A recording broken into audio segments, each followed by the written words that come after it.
प्यारे दोस्तों, मेरे ज़िंदगी में एक ही तलाश थी कि किसी महापुरुष का मुझ पर छाया हो, उनका मुझ पर दया हो, करुणा हो, स्नेह हो, वो मुझे सही तरह से समझें। क्योंकि मैं जानता था कि सबसे महान पुरुष जो मेरे जीवन में मिले उनका नाम था राम सुधिष्ठ चौधरी। वो राम थे, बहुत गरीब थे लेकिन सचमुच राम थे। उस युग के राम थे जबकि वो 14 वर्षों के लिए जंगल चले गए थे, वैसे राम थे। बहुत गरीब थे लेकिन बहुत ही विद्वान थे, बहुत ही महान व्यक्ति थे। जब मैं रोड पर भटक रहा था, भूखे प्यासे तड़प रहा था, परेशानियों से जूझ रहा था, मेरा ज़िंदगी अंधकार में था, तो उन्होंने मुझे पकड़ा, मुझे बैठाया और मुझे ज्ञान दिया कि जीवन में अगर कुछ करना चाहता है बालक तो पढ़ाई लिखाई कर। कि जानवरों के साथ तुम रहते हो जानवर बन जाओगे। और उन्होंने अपने पैसे से अपने बेटे से भी ज़्यादा सम्मानित करते हुए मुझे पढ़ाई के क्षेत्र में डाला। आपको अपने बेटे के नाम से मुझे स्कूल में भर्ती कराया और उन्होंने मुझे पूरी ज़िंदगी भर समर्थन दिया, मान सम्मान दिया और मुझ में वो शक्ति दी कि मैं समझ गया कि हम में वो शक्ति है जिससे हम कुछ भी कर सकते हैं, जिसे बोलते हैं आत्मविश्वास। और उन्होंने मुझे ज्ञान दिया। वो ज्ञान था, जिन खोजा तिन पाइयाँ गहरे पानी पैठ, जो भौरा डूबन डहरा किनारे बैठ। उनका सिखाया हुआ है। ये कबीर की पंक्तियाँ हैं। उन्होंने और सिखाया, मन के हारे हारे मन के जीते जीत, कहे कबीर गुरु पाइए मन ही के प्रतीत। उनके सिखाए हुए थे। और जब पूछते थे कि क्या करोगे, तो मैं उनको यही बोलता था, हे महापुरुष, आप आज्ञा दें, मैं कुछ भी कर सकता हूँ क्योंकि आपने मुझ में आत्मविश्वास को जगाया है। क्योंकि मुझ में आत्मविश्वास है, मैं मनुष्य हूँ, मुझ में मनुष्य के सारे गुण हैं, मनुष्य की सारी शक्ति मुझ में है, मेरी मस्तिष्क की शक्ति। लेकिन थोड़ा चूक गए हम। वो मुझे पुलिस बनाना चाहते थे क्योंकि ऐसे समाज में रहते थे जहाँ की दारंदगी बहुत थी, जाति का भेदभाव था, वहाँ वो चूक गए। फिर मैं भटकते भटकते तड़पते तड़पते उनके बताए हुए मार्ग पर IIT खड़गपुर चला गया। वहाँ मैंने फिजिक्स एंड मीटरोलॉजी में PhD किया और कॉस्मोफेराइट का एक बहुत ही उम्दा, सबसे सर्वोत्तम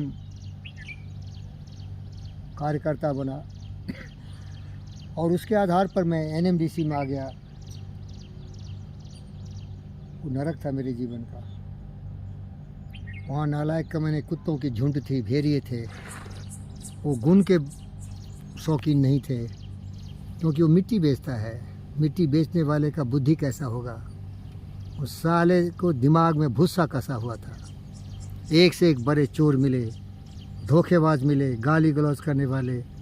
हमारे जैसे बुद्ध जैसे पवित्र व्यक्ति और विवेकानंद जैसे महान व्यक्ति में केवल बुराइयां ही दिखती थी। क्योंकि उन नालायक कमीने कुत्ते के दिमाग में एक घटिया चश्मा लगा हुआ था। वो मेरे जीवन का सबसे बड़ा नर्क था। लेकिन याद रख, जहाँ नर्क होता है, किस्मत करवटें बदलती है, स्वर्ग भी होता है।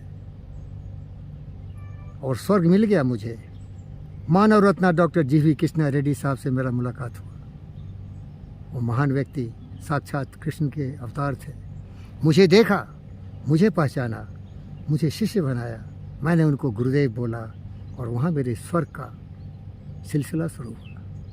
जो मान सम्मान उस महान पुरुष ने दिया मुझे। पहले थे राम, बाद में मिले कृष्ण।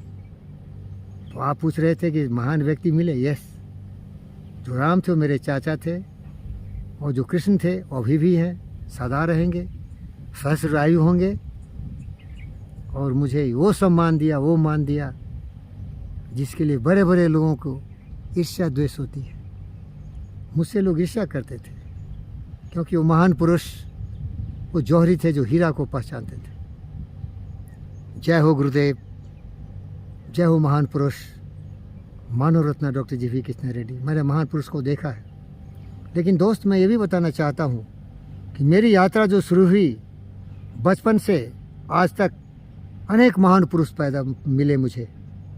एक महान पुरुष थे प्रोफेसर BN राय, उनका अगर नाम नहीं लूँ तो मैं बहुत शर्मिंदा हो जाऊंगा। वो हिंदुस्तान के सबसे बड़े क्वांटम मैकेनिक्स के प्रोफेसर थे। उन्होंने मुझे शिष्य बनाया, अग्नि परीक्षा में पास किया। वो महान थे और मुझे वीरेंद्र जी कहते थे। और हम रहते थे LS कॉलेज में, PG के स्टूडेंट थे। वो महान व्यक्ति थे। और एक महान व्यक्ति और मिले हमें, डॉक्टर रमना राव साहब, जो कि MLC के डायरेक्टर हैं। वो भी महान थे। तो प्यारे दोस्तों, मैं ऐसा पतित नहीं था कि महान व्यक्तियों का दर्शन नहीं हुआ, उनका प्रेम नहीं मिला। और आपको भी बोलता हूँ कि अगर आप सचमुच सोने हैं तो कुछ लोग आपको जलाएंगे, लेकिन आप इतने चमकेंगे कि आपकी चमक बहुत लोगों को पसंद आएगी।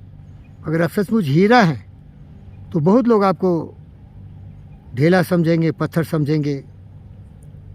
हीरा परे बाजार में लाख धूल लपटाए, कितने मूर्ख गुजर गए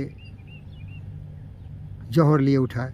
तो अपने आप की छवि बना के रखिए, कभी न कभी महान व्यक्ति मिलेंगे। अहिल्या को भी राम मिले थे, पत्थर को उसने फिर से अहिल्या की ज़िंदगी दी थी। ऐसे महान मिलेंगे, लेकिन उसका हकदार बनना पड़ेगा आपको, उसके काबिल बनना पड़ेगा। वो पवित्र विचार से, पवित्र आचरण से, पवित्र परिस्थिति आपका हमेशा छाया की तरह आगे चलेगी। धन्यवाद करता हूँ।